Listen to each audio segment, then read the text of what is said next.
Je suis Mathilde. Je suis Mareva. Nous sommes les Intergalactic Girls. Et Mareva, tu as vu la dernière chronique de Nexus 6 Nexus qui?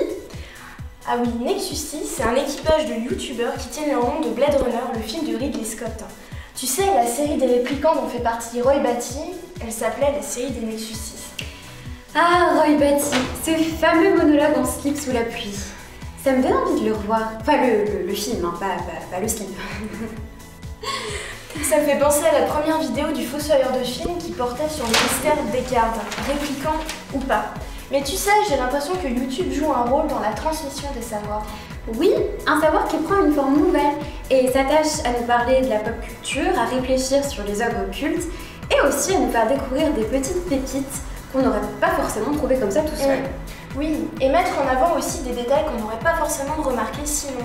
Ça me fait penser à la vidéo de l'antre du Méa qui montre les incohérences du voyage temporel dans Retour vers le futur.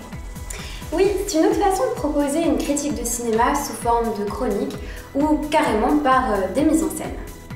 YouTube permet la diffusion de vidéos assez facilement et rend les critiques très pertinentes puisqu'elles sont pointues tout en étant accessibles au grand public. Les podcasts de Florence Porcel sont intéressants pour ça car le ludique rencontre la vulgarisation. Ces chroniques scientifiques sont riches d'infos et de références tout en étant très accessibles. On n'a pas besoin d'un doctorat pour mieux comprendre l'univers. Il faut aussi noter que les réseaux sociaux jouent un rôle essentiel dans la diffusion de ces vidéos puisqu'avec les commentaires, le nombre de vues, les abonnements, ça tend à créer une communauté en fait. Mais le but est surtout de s'intéresser à des sujets délaissés de la critique et des médias classiques comme par exemple l'adaptation. On a la littérature comme réservoir immense et pourtant on en parle peu dans la presse spécialisée. Heureusement que Ginger Force est là puisqu'elle en a fait le sujet principal de ses chroniques où elle nous parle d'adaptation et met en avant les transformations opérées entre littérature et cinéma. Adaptation, mais tiens, c'est le thème de la prochaine édition des Intergalactiques avec un focus sur l'adaptation dans la science-fiction britannique. Et dis-moi Mathilde, sinon, quel rôle vont jouer nos gangs de youtubeurs cette année? L'année dernière, ils avaient été invités à des tables rondes et vous pouvez d'ailleurs retrouver les vidéos sur la chaîne d'Awa Productions.